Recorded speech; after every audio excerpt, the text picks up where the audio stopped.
Welcome back to another episode of Can't Take Your Call Right Now with me, Harry Monkhouse. And me, Lauren Reeves, and we're joined with some guests. So I'm going to hand it over. We're a combined podcast, so please intro yourself, guys. There you go. So I'm Hitesh. You may know me from the Revenue Revolution podcast, and I'm joined by Mick with the weird accent. Mick, CEO and co-founder of Joinflux. And also the world's clearest mic. Quality, you have to compensate. Like if I speak without the mic, it's even worse. Nobody will understand me at all. So at least it's clear. You don't understand it, but at least it's clear. So we're recording on a Friday. First of all, Hitesh, Mick, how have your weeks been? Been good, busy.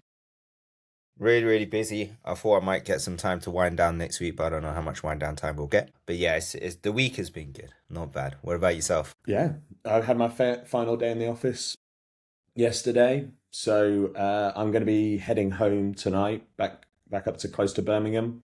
And then it's family time. And then it feels like I'm still working, but it's like Christmas runarounds and errands and Christmas shopping and wrapping and all of that jazz. Mate, you still got Christmas shopping to do. I've only been organised for 2 people. I've still got like everyone else to fight for. That's so bad. I got most of mine done on Black Friday. Yeah, I know, but we were discussing clever. that. We were discussing that. That was the most organised stuff I've ever seen. That made me feel ill, being that organised.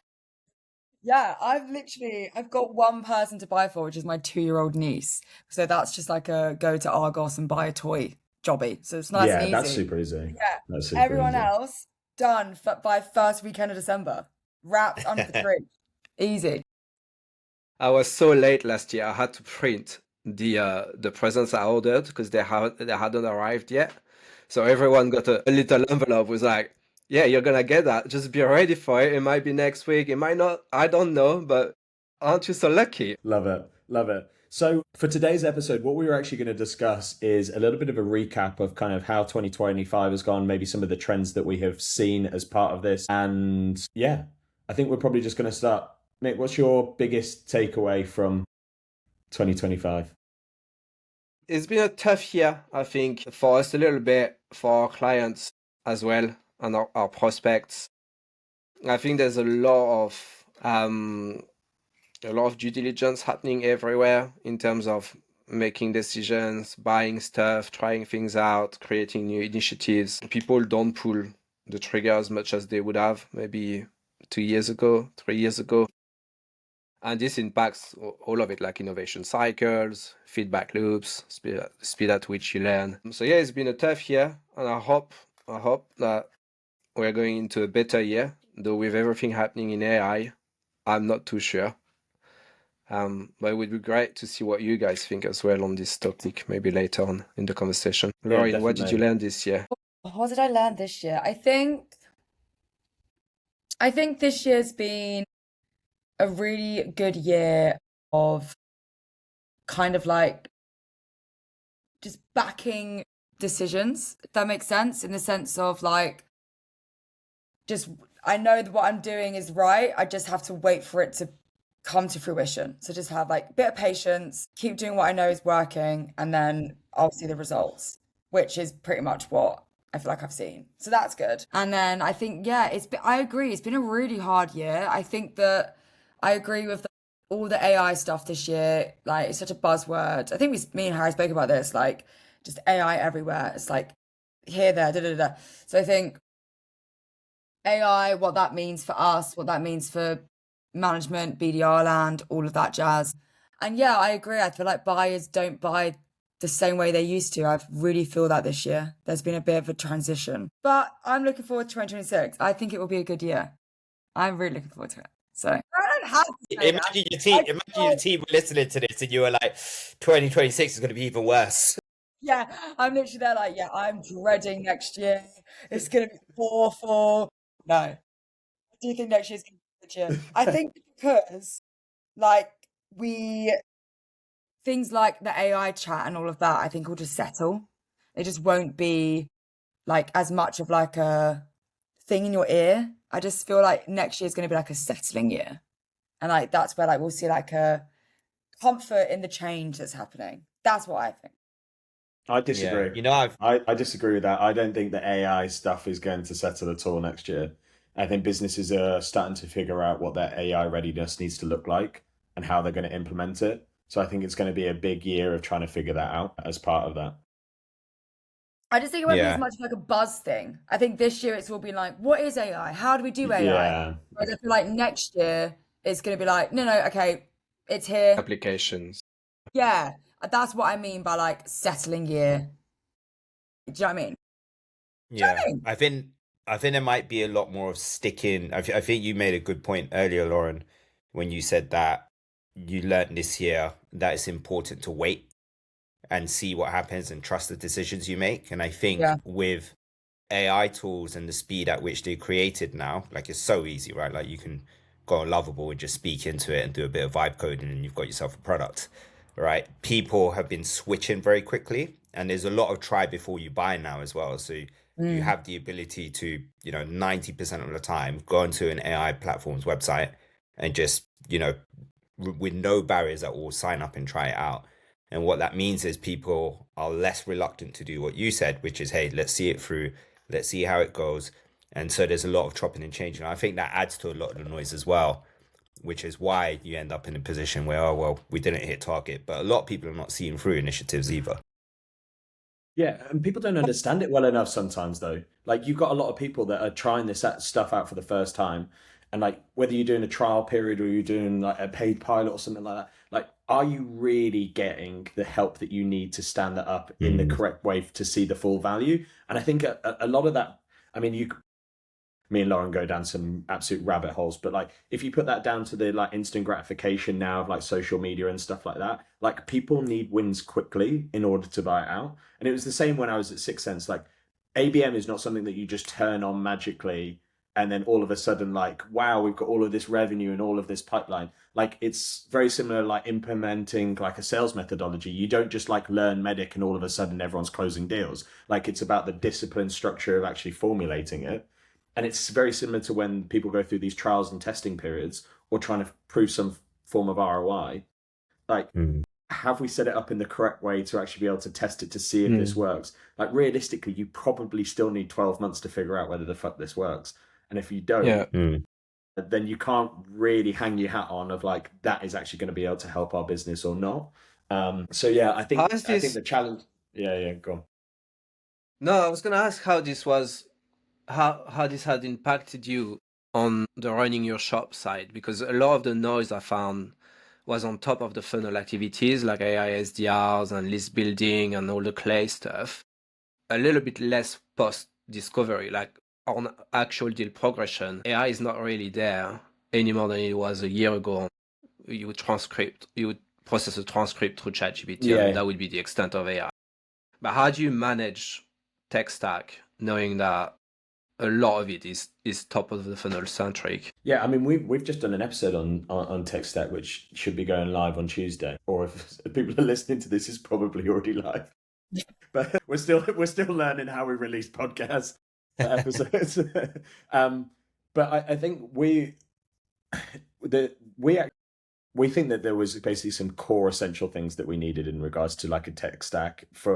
Again, we're commenting more from a BDR perspective, right, as both BDR managers, but it's very much like you need a sales engagement platform. We both agree that LinkedIn Navigator is still definitely on the top kind of 3 or maybe one of the top platforms, and probably a data provider. Within a lot of these platforms, you can do a lot of recording. There's other benefits that you can find, or data. Most data providers have some form of web in traffic now, or intent data or something. So there's little bonuses within each. But then Lauren went down the route of like still loves video and direct mailing, and I would go down like an AI platform that creates some efficiencies as part of this. But again, if we just look at those 3 core that we both were like, we're adamant about, we would both buy those 3 first. There isn't actually any AI within those other than like maybe like Zoom info. You talk to build a list and then it builds the list for you. But again, you'd want to build it yourself to have more control anyway. So it's like, I think elements of like that is still quite gimmicky, but in reality, there's not much AI that I think people are using other than like the research element consistently, which is an element. It's just a little bit late sometimes.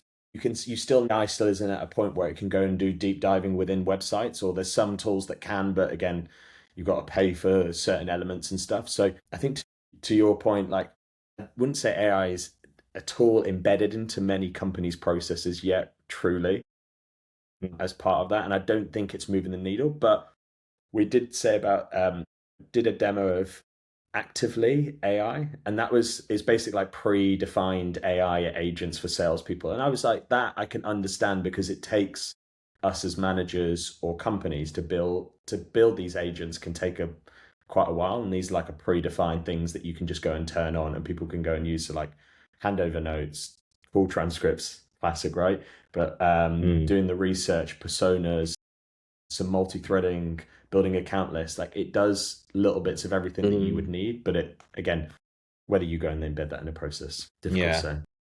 Where do you guys sit on like email prospection through AI SDRs? We also disagree on that. Yeah, It's a controversial topic for many people. we tested it a little bit. I'm gonna team up with Lauren here, I think.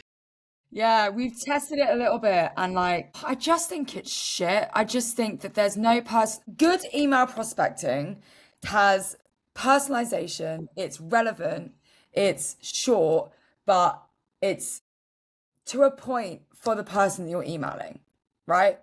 And AI can't do that. It just can't do it still. Will it be able to do in the future? Probably, with the rate it's going.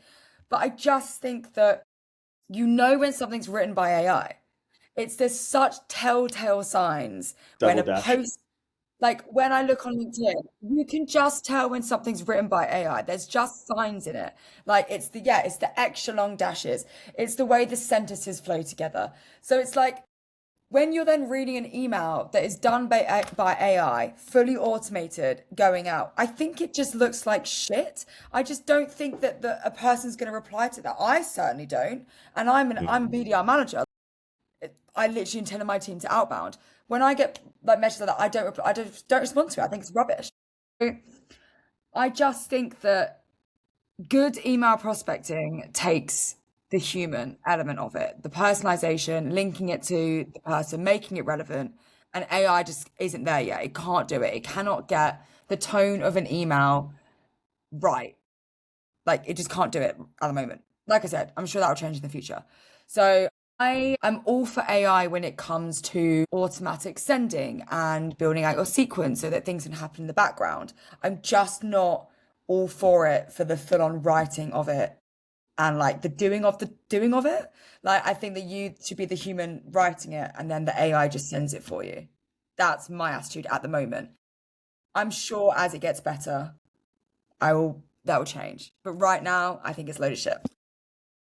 Harry, you're on the other side of the fence. No, I want to hear Mick. Mick, are you agreeing with all of that, or is there anything that you want to add? I mean, I would have added a few F words in, much more than that. I hate it. I don't like the fact that so for like my take is it should be forbidden by law to have multiple mailboxes you send out from. You should not be able to do that. You should be capped by the number of email you should send from your own primary outbox, and that should be it. And that would force everyone, to Lauren's point, to work on what they're actually sending so that it matters when it lands, because you can't play the volume games anymore. It's dead. There was a post from Alex Oli yesterday, a CRO of Rich Desk. He's using something like, I think it's Fixer or Superhuman, something that, I saw that post. auto-label your inbox and get rid of the fluff. I think there was like 65,000 emails that had been filtered out automatically by AI.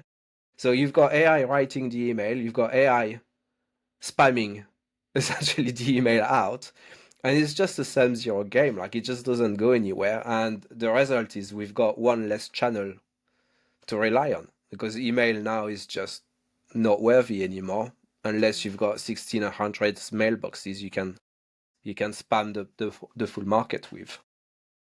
Yeah, that's my take. I hate it. Yeah. So I have I have a slightly different take. Um, and I think we give humans way more Way credit too than they much. English, deserve. Harry, English. Yeah, that. As part of that, I think again, I wouldn't say I get hounded as probably as much as Alex over email, but man, there is some absolutely fucking shit emails that I get, and they're not even written by AI. They're just people thinking that this is a good email. So I think the challenge is like I just think for your top 10% of reps in the world, probably not useful. Maybe your top 20. But there's that bottom 40% who I just think aren't good at doing good emails that actually AI get them into like that middle 30%. Whereas I think the top 20% probably don't need it, right? So I've got that lens. I've also got the lens of I think when you think about marketing, marketing is a if you look at like HubSpot, Marketo, Pardot, all of these mailing platforms, they're just like marketing have just been writing emails the same thing over and over again. And actually, I think a lot of these AI tools that are coming in, whether you look at like 11x or 6sense's conversation email or some of the other tools that are in kind of this AI agent email space, the difference is that you've got a market that hasn't been disrupted. Like HubSpot, Pardot, Marketo hasn't been disrupted for like 15, 20 years. And you're just still sending out one email and then we build basically a sequence of 5 emails that we send over a period of time. But there's no form of personalization or dynamic changing or fields, or there's no way of replying back to them. So these tools, what they allowed it to do is I think those tools are replacing how marketing should be going to market, because they can do some form of personalization, they can do some form of outreach, they can do some form of replying, they can do some form of engagement that then links back into a lot of the sales platforms as well, and then piggybacks on that. So I definitely think there's a market for it. To both of your points, like, is the level of messaging sometimes there? No, but good people that understand how the GBTs are writing them and some of the what not to do. So if you build a really, really good comprehensive prompt structure, actually that solves a lot of it. The challenge that we see a lot of people with now is everyone I think is using AI, but how good are they at using AI? So how many people can actually know how to build good prompts and good things to say, oh, exclude this, don't do this, I talk like this. Like, it takes ages to build your own little agent, but no one is willing to put in that time. So that's why I think, to both of your points, that's why I think it's shit today, is because people aren't putting the effort in needed to make it good. Or if you are being lazy and you want to go and make it, you've got to go and spend a fortune on buying some of these tools that kind of do it all for you out the box, and then you can't afford that. So I think it's a human thing. I think it's a people being lazy. I think there's other combinations of things, but I definitely think there's going to be disruptors in market. But my final point is to your point about the fixer stuff, because we spoke about this, I think, as in one of our AI conversations, which went down a full rabbit hole. I think we're going to get to a world where AI agents talk to AI agents, and we'll have an AI agent on an inbox, and we'll have they talk to each other. So we won't. They'll be having a conversation in the background just based off our prelim conversation, and that will be how it filters. So you'll basically have an AI agent at every single point. Like, we're already seeing it on the phones. I now have my Google Assistant that answers all of my phone calls for me. You turn that on. Interesting. I've had it on for like 2 years because it's Apple only released it this year and Google have had it for ages. We're always so behind on Apple. Always so behind. Honestly, Yeah, but it's just so such a good funny. point. I get so hyped it's up with these not. releases, and then I have an Android mate, and he's always like, "Had that for ages, mate." It's like, what? Honestly, the funny thing is, what always makes me laugh, and people always take the piss out of me for being an Android person, but it's like, how like Apple have just released like the live translation on headphones and stuff like that. Like, that's their Yeah. new big thing. We've had that for like 2-3 years. It was like the You know what's first ever. crazy? The marketing team in some of these Android companies are absolute dog shit, and because I never knew about it. I could have potentially switched, but now I'm locked in, man. I've got a MacBook, I've got an iPhone, I've got Yeah. AirPods, we've got iPads. Like, I can't change anymore. I'm I done. think the challenge is it's the aesthetics. I think Google are probably the phones that are the closest feel to an iPhone. Like, I don't like the feel of the Samsungs. Anyway, that was a complete tangent, but I think that we're getting there in regards to AI. But I think it's now about an education point of like which training reps how to be good at AI, and I think that kind of needs to come from the educational system as well. Like, I think AI needs to be taught in schools as well now as part of that. I mean, we still don't get taught proper finance in school, so that ain't gonna Yeah, I happen for. know. Yeah, fucking government's useless. So yeah. Okay, so we obviously went on a tangent there, but okay, so on the note of like things we hate, what is something that happened this year that a trend or something you saw that you absolutely hated? Mick's gonna say AI. It's the AI SDRs. I can see it. I can see it. It's coming. I've got two problems. First one is AI SDRs. I hate it. I will What's your repeat second one that. as well? Can I I guess your do second not. one? Go on. The second one is maliciously hidden sponsored posts on LinkedIn. I can't stand that. It's fine if you're advertising on LinkedIn, please do it. We do it all the time. But if you're doing it on behalf of a company that you get paid for in order to do those posts, just say it. Like, I'm being sponsored to do this, or put a little hashtag sponsored post, so everyone know that there's advertising happening here. The value of the post is the same, the content is the same, but don't disguise it as your own take on what is. And I see so many people with a high influence level on LinkedIn that are gonna get a ticket. I don't know how much they pay, like 1,000, 2,000 pound ticket for a post, and they're gonna post slut like this, like for a month, 2 months, like just go get the money, and I think that just these people they have high influence because they do good content, and suddenly they're gonna squeeze in a little ticket and announce that gets me angry. I did a full post on this, which cost me a lot of followers. But I remember that post. love that. Love that. They should be, I mean, they have to, by law, they have to show that there is some form of advertising. So they either have to add the brand and Yeah, at the partnership top you tag, can switch on the brand partnership tag. Yeah, or yeah. say they have to do hashtag ad. Because I remember I think I did my first ever one last year, and I didn't do that, and I didn't do ad, and they were like, you have to delete the post because we can't pay you otherwise, because it's basically, I don't know what they call it, but like probably False malicious advertisement or yeah, whatever it is. malicious advertising, false advertisement, something like that. And you can actually go after companies for stuff like that. Like there's people on like Instagram and TikTok that go after people that do false advertising and then create a lawsuit around it. And that's Yeah, like their career and stuff. Well, yeah. say that again. Once ago, can you just how much Mick's how got much his side business coming up. I do how much agree with money you do though, they make? Mick. I also think this year has, like, I love LinkedIn. I post all the time, da da da. One thing I have noticed this year is that transition of LinkedIn becoming a influencer platform, which is fine. I think get your bag, like no issue with that. Get paid, get your money. I'm all for people doing what they can to get all of that right. But I've just seen a lot more like ingenuous, what's the word I'm looking for? Like just not disingenuine. Like there's just so much more disingenuine posts. And I think that there's a lot of posts now that I read and I'm like, you posted that because you wanted to go viral on LinkedIn, not because you believed what you were saying. And I've really felt that this year. It's always been an issue for it. You've always had people that are like, do weird shit on LinkedIn. That's just normal. That's just the go-to, right?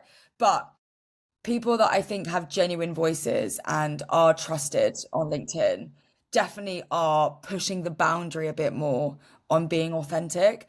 And I don't like that. I agree. I don't like that. Like everything I post on LinkedIn is genuinely something I believe. And yes, I obviously word it in a way that's going to like be LinkedIn friendly and is going to maybe like, get more likes and obviously like, play the game. But I back what I'm saying. Like whatever I'm saying is definitely my opinion, 100%. I'm not just saying it for the sake of LinkedIn. But yeah, I've really felt that and I don't like that. And there's been a few posts that are like, those posts that are saying it to like also go viral. Like I've seen people be like, I hate LinkedIn influencers. But they're doing the post in a way that means the post will go viral, so they'll get loads of followers. And you're like, well, you're doing the same. You're doing the exact thing that you're complaining about. Like it's another form of like just trying to like get So yeah, that's irked me this year. I've really felt that as someone that's really been putting time into their LinkedIn and is actively increasing their following. I'd rather grow slower but grow authentic than grow faster and it's like it's not real followers. There's inauthenticity in what I'm saying. I don't want that. I'd rather grow slower. But yeah, Is this why is is this why the LinkedIn algorithm keeps changing? Because they'll always change that. Yeah, I I can't did. get consistent impressions ever. Like one day Yeah, I post something and I'm like, that's gonna be the best, and I'm gonna get yeah, like 50 impressions on it. I did the LinkedIn creator program a few years ago actually, and they said that they constantly change the algorithm to avoid bots. Like Yeah. that's one of the main reasons they're doing it. Like they're actually actively trying to give real people a voice because half the time, like it's like people posting drivel and it's bots and it's automated. And also, I think LinkedIn is this weird platform where it's social media, but it's work. Mm. And so, like, what's the balance between those two things? Like, all the time, I see it every month, I'll see someone do a whole post about the fact that there's selfies on LinkedIn. And, oh, I didn't realize that LinkedIn was Facebook. And it's like, shut up. Like, it's a social media platform. Like, people are going to post personal shit on here. This is just the reality of it now. Get over it. There's always someone that does that kind of post, always. And I think that LinkedIn's trying to figure out where it sits because it is weird. Like, everything I post on LinkedIn is associated with my company. Like you have Where to do take that. you where would you draw the line though in terms of what's too personal for LinkedIn and what's acceptable? I think it's just whatever your personal Yeah. boundary is. I don't think that anything is necessarily too personal for LinkedIn. I just think it depends on what you're happy to share on your personal profile that's associated with your workplace. So like I'm pretty open on LinkedIn. Like I share a lot on there, but there's things that I still don't share that I would share on my Instagram because it's still associated with work. Like you go on my profile, you can see where I'm working, you can see where I've worked, you can like that's all there. Whereas on my Instagram, you can't. It's not on that. It's different. It's like there is like a separation. But I think that I think that's a personal boundary. Like I don't say my partner's name on LinkedIn, for example. I mean, if you go through my posts, he comments on all of them, so you'd find him. But like I call him my partner on LinkedIn just because that's my personal relationship and I don't feel like I need to put that on LinkedIn. Like obviously if we get engaged, if we get married, I'd post that.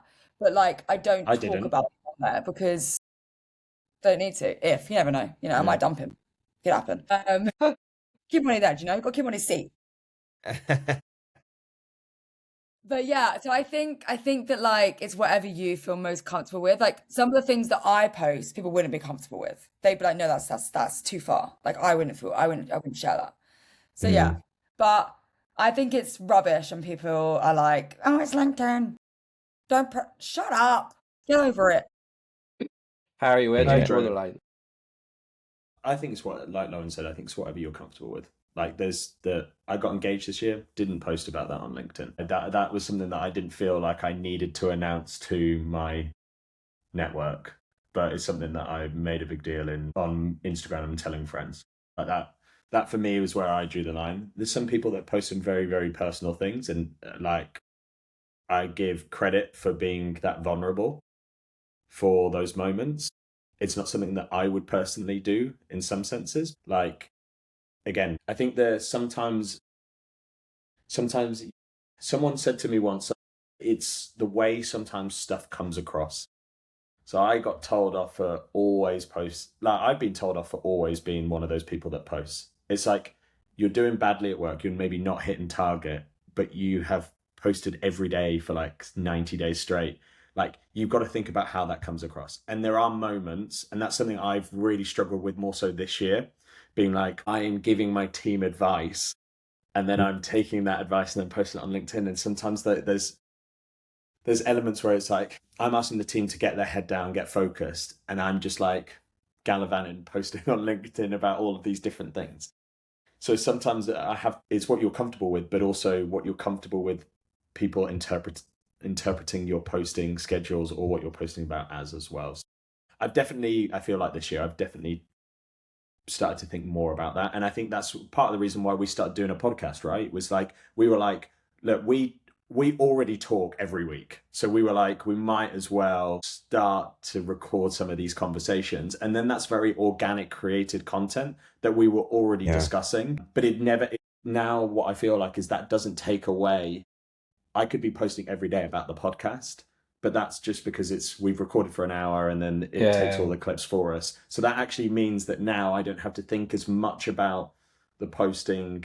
I don't have to think as much about what I'm saying. It's just very organic of what we were already discussing, which hopefully is therefore helpful for some people. So yeah, I also feel like it's part of the job now. So for a lot of people, you have to build your own personal brand as well. And like it or not, your network isn't on your Instagram profile, and you probably don't want them to either. So LinkedIn is the place to do it. And so people just need to get used to it. They need to figure out what works for them. They need to figure out how to break through the noise, because that's part of the job. If you can't break through the noise, you can't build your brand. And I think some people just find it difficult to come to terms with that. Yeah. What about you guys? What's your boundary with LinkedIn? Me, like I'm quite binary in it. You'll never see a personal post from me on LinkedIn. It's always linked back to either our podcasts or to joint flows or to like a learning I've had or something that I see that is working, but it's always of a professional nature. Other than maybe once I went to the Coldplay concert this year, and like it was like a lifelong dream of mine. To get posted. But I still linked it somehow to work. I don't remember how I did, but look it up. It's a great post. And then there was a couple of posts. There was one post around, because I'm a big Arsenal fan. There was one post around something that Saka had done. I don't remember what it was. And then we signed a player called Eze, and we stole him from Tottenham. But I linked that back to work as well. So that was it. But other than that, usually professional. You're a classic. What Arsenal taught me about B2B sales. No, yeah, I did that once. I did. There we go. I did it once. Not much, unfortunately. With the Saka one, I started with what Saka taught me about B2B sales, and I went, just joking. Just an appreciation post. Classic one. Classic one. That is a classic one. So you make people click it, and it says, just kidding.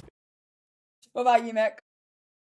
Well, I'm a bit old school. I think I take it as a professional social network, and I try to limit the post to that. Every now and then I adventure into the Facebook world of posting, which is like, I've got an elf on the shelf. I've posted a picture of it. That was great post. Nothing to do with work, nothing to do with learning anything, just my elf on the shelf. But I've seen stuff that had made me feel bad, so like dead uncles and people on like taking picture of their grandmother passing away in hospital. I feel like this is a bit like, that made me, I shouldn't see this. I feel like it was too personal, because it's people you don't know, right? Which is the difference between network in Instagram and Facebook and all of that, and LinkedIn, who's everybody seeing everything. I was exposed to this very like private moment because the person was happy to share. I didn't like it. I thought it was going too far. I think it's funny because I think, like we all, I'm sure all of us follow influencers that we follow on Instagram, TikTok, whatever. People that, we follow their lives, we see what they're up to on a regular basis. There's some people that I followed for years, and it's like, I feel like I know your life quite well, actually, which I think is a bit weird, but like, I don't know you, like, you're an influencer. And I think that that's what the transition is with LinkedIn, is that I think that it's becoming like that on LinkedIn, where there's people that you follow. You'll never meet, you won't ever work with them, you might not even cross paths at events or whatever, but you actually know a lot about what they're doing in their work, all of that, because of what they post on LinkedIn. And I think that's where there's that transition's happening with the LinkedIn influencer. Like, you are following along with them now. The difference, I would say, is that I do agree there is an element still of separation between real life and LinkedIn. So like, I wouldn't go on LinkedIn and do a story about like going out last night and getting drunk. Like I wouldn't do that. Whereas on my Instagram, there's a story of me drunk. You know what I mean? Like there's like there's a balance still. Yeah. But I've had people come up to me at events and stuff, and they've been like, "I followed you on LinkedIn for years," like, and I'm like, "Wow, that's a really weird feeling." And they're like, "Oh yeah, like you did this, you did that," and I'm like, "Oh my God, like you know so much about me, like what the hell?" But I guess like I choose to do it because it does open up opportunities for me, and that's why I think it's a good thing for LinkedIn. Is that the difference between like say Instagram and LinkedIn is that if I share my ideas, if I share what I think works for my team, if I share failings, all of that, that only adds credibility to me as a person in my ability to do my job, which therefore means that if I want a new job or if I'm looking or opportunities come to me far more than they would if that was on Instagram. And that's actually what I find is way better about influencing on LinkedIn in comparison to say Insta is that, you know, I get people message me asking if I'm looking for a role and like they send me possible things and like I'm like, you know, I'm not even looking for this. They just come to me with it. And it's like, well, that wouldn't happen if I had 10K followers on Instagram. And that's actually why I think spending time in your personal brand and sharing on LinkedIn is actually way better for you than other platforms. Obviously, if you become really big on like TikTok, Instagram, different story. Whereas 10K on LinkedIn does so much more for your career than 10K on Instagram does. So I think I agree with you, Mick. Like there's definitely like a balance between personal and like oversharing for sure. Like, you know, when my nan passed away, I didn't post that on LinkedIn, like whereas I did on Instagram, for example. You're right. However, people are thinking of LinkedIn influencers as people that they are buying into. And so I think people are silly to not jump on that, which is why I've jumped on it, basically. Yeah, I mean, just to finish on that, I think we're bang on. I think like Sarah Yu is a great example. She's the girl that does all the cold callings with the iced coffee, right? Sarah, which what she used to be Sarah from Pareto, and now she does selling Sarah. And I think she's like a LinkedIn content creator, and she started to pepper in through her Instagram and her TikTok, like the personal stuff of like her getting married story, like dress shopping and stuff like that. And that started to be like, I think now there is an element where you can be a business content creator that starts to pepper in some of the personal stuff. And I think that's going to be a really exciting transition. And I think I keep saying to my reps, I'm like, look, I guarantee if you had a large following people and you move into an AE role, companies will be willing to pay additional money 100%. for that social following. 100%, yeah. 100%. Like we're talking like 10 to, like there's some people I know will be charging 20 grand, 30 grand more, either total comp or even more than that, just because they've got 30,000 followers on LinkedIn. And that makes all the difference now. It's also 10K just a point of. So you go, Mick. I was gonna agree with Lauren. I think 10K followers on LinkedIn is 1 million on Instagram. I think that's the ratio. That's I it. normally That do was my 10x. 10x. 10,000 is 100,000. 100,000 is a million. Let's not get overexcited, Mick. Yeah. 10 billion. The thing is that if I was on Instagram, I'd have 1 million followers. 10K is about Earning 10 way more billion, money. 10 billion people. Well, look, guys, just to wrap it up, let's just wrap on maybe a bit more of a positive note. What's been your favorite thing about 2025? Mick, we'll start with you. AI SDRs bitching. I love bitch about SDRs. No, I think I found faith in sales again. I think there are a lot of people who are trying, like you two guys. I think a lot of people take care about what they are doing. They cherish the industry, the vertical, the sector, and they're genuinely trying to do good things for spread knowledge and all of that. And I find that this gap between, I call it actual influencers, people who are trying to do good for the industry, and the rest is kind of breaking a little bit, and people are getting closer together. And I like it. I like that you can have a conversation. I like to go on this podcast today. It was simple to organize, good fun. I had a lot of fun just trying to get this recorded, just the 5-10 minutes before the actual recording. That's the kind of things I strive for. I think if we can all have a little bit of more community feeling and actually helping each other, I think we would all benefit from it. 100%. Couldn't agree more. Hitesh? Yeah, I kind of echo that. I think wherever I speak to people, a lot of people have had a tough year. It doesn't mean they didn't hit the targets they wanted, but maybe they struggled to get there. Some people didn't hit target. But what I've found is, as tough it has been, is kind of brought professionals together. So like I'm part of many communities and many groups where people are always willing to help each other out, always willing to lend advice, talk about the experiences that they've had. And sometimes there are people who on paper are competitors, right? But they're happy to sit down, have a coffee, have a conversation, talk about what's working and what's not. So there's a bit of renewed faith there, and I don't feel as if it's as cutthroat as maybe in my eyes it used to be. Lauren? I think for me, I think I've had like just a lot of like professional and personal growth this year. I think it's just been it's been a really hard year, but I think actually all that's done is make me better, which I think has been really great. Like I'm coming to the end of this year and I think about how I've dealt with some situations. I think, God, like Lauren a year ago would not have responded the way she did this year. And I'm like, I love that. I love the growth that I've had. And yeah, I think that I love your guys' points on like community and like the sales. That's what I've always loved about tech sales is that I've always felt like you can lean on the people around you. It doesn't feel toxic. It doesn't feel like, oh, like everyone's for themselves. It actually feels really nice. And I definitely have seen a lot of that this year, which has been really lovely. And I think, yeah, like actually doing some passion projects, like doing this, like Yeah. we've been yapping on about it for like a year. And like, it's so nice that we did it. I love that. I love that actually we're trying to stick to things that we know we want to do. Yeah, I love that about this year.